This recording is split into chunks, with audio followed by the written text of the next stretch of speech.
Le recours à la fraude électorale, qu'il s'agisse de PV trafiqués, qu'il s'agisse de listes électorales bidons, et le recours à l'achat de votes appartiennent au patrimoine génétique politique de ce pays, le Gabon.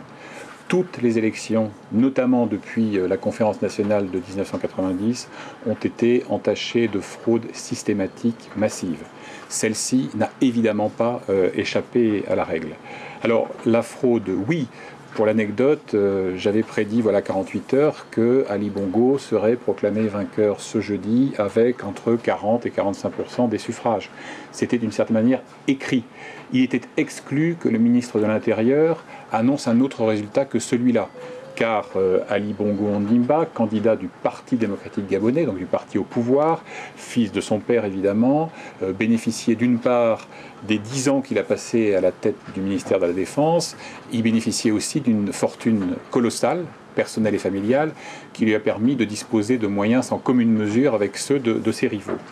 Le retard, un bref commentaire à cet égard, il reflète un désaccord de fond. Le président de la Commission nationale autonome et permanente, la CENAP, donc la commission électorale, a invoqué des hiatus techniques. C'est évidemment fadaise. Il y a eu un désaccord profond. Voilà pourquoi les débats ont commencé hier mercredi avec 9 heures de retard. Voilà pourquoi la divulgation des résultats a été si lente et si tardive. C'est qu'en réalité, dans la session plénière de cette commission, vous avez des représentants de tous les candidats.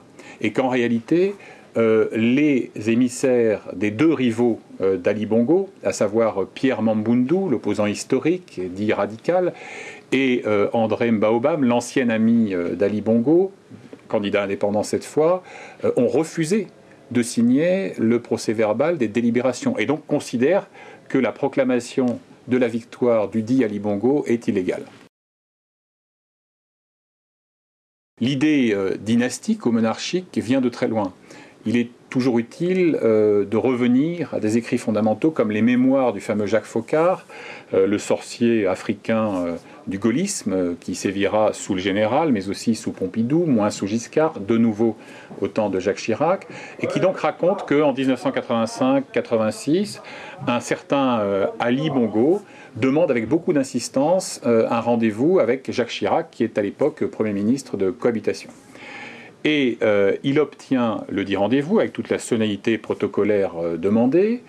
Et en fait, il vient tester Jacques Chirac sur l'idée d'une réforme institutionnelle qui ferait du Gabon une forme de monarchie, dont il serait bien sûr le bénéficiaire en tant que dauphin de son père. Lequel père avait lui aussi caressé ce projet sur un mode plus traditionnel. Il avait été envisagé un temps, par exemple, qu'il se fit couronner roi des Batékés, des Tékés, son ethnie minoritaire, à la faveur de l'inauguration du chemin de fer transgabonais, par exemple. Et ça lui aurait permis de glisser vers un système monarchique. Donc oui, il y a là quelque chose qui ressemble à une dérive dynastique qui est profondément refusée par la majorité des Gabonais. Ce qui jette évidemment un voile de doute supplémentaire sur la crédibilité de ces résultats, puisque ce que disent la plupart des Gabonais à qui j'ai pu en parler ces dernières semaines, c'est on a eu 40 ans du père, on ne veut pas en reprendre autant du fils. Donc voilà, la réalité c'est qu'effectivement le stratagème consistant à imposer Ali comme successeur de son père a fonctionné. À quel prix, on le verra très vite.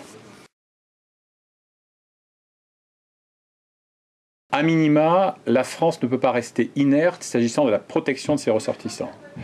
Il y a au Gabon aujourd'hui 12 000 Français, dont 2 000 binationaux, franco-gabonais. On ne peut évidemment rester l'arme au pied si la vie, la sécurité, voire les biens de ceux-ci sont en péril. Et ils le seront. D'une certaine manière, ils le sont déjà. Car la France, une fois de plus, apparaît comme la main qui a ourdi le complot qui permet au fils de succéder au père. Que ceci soit historiquement vrai ou pas, est dépassé par la perception qu'en ont les Gabonais, c'est qu'une fois encore, tout est de la faute de la France. D'ailleurs, ce qui est assez frappant à ce sujet, c'est que Paris paye aujourd'hui moins ses ambiguïtés de la période actuelle que les décennies de turpitude par la bienveillance outrancière qu'elle a manifestée envers le régime Bongo. Donc, la ligne officielle, au-delà donc de la protection des citoyens français, La ligne officielle, qui a été martelée par Nicolas Sarkozy lui-même, par Bernard Kouchner, Affaires étrangères, par Alain Joyandet, Coopération, c'est la France n'a pas de candidat. Et si je cédais à ma tentation classique pour la boutade, je dirais la France n'a pas de candidat et ce candidat s'appelle Ali Bongo. C'est-à-dire que au moment où on affichait une neutralité absolue, les petits messages qui étaient distillés de manière subliminale, c'était que quand même, au fond, avec Ali Bongo, ce ne serait pas l'aventure, alors qu'avec ses opposants un peu éruptifs, imprévisibles, fantasques, etc., on allait dans le mur. Et puis, il y a plus grave que cela. Si la France officielle n'a de fait jamais endossé de candidat, il faut quand même remarquer que Nicolas Sarkozy a reçu un seul des 3 principaux favoris à l'Élysée, et ce à 2 reprises en 2008, c'est Ali Bongo Ondimba.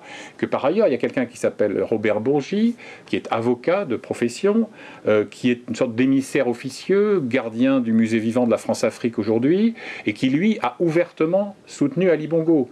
Et la perception qu'on en a en Afrique, c'est qu'un conseiller officieux qui est réputé, à tort ou à raison, avoir de l'influence sur le président, pèse 10 fois plus que 3 ministres et 12 ambassadeurs. Donc, quoi qu'il advienne, et ça, on l'avait dit et écrit avant la date même du 30 août, la date du scrutin, la France sera tenue pour responsable de tout dérapage.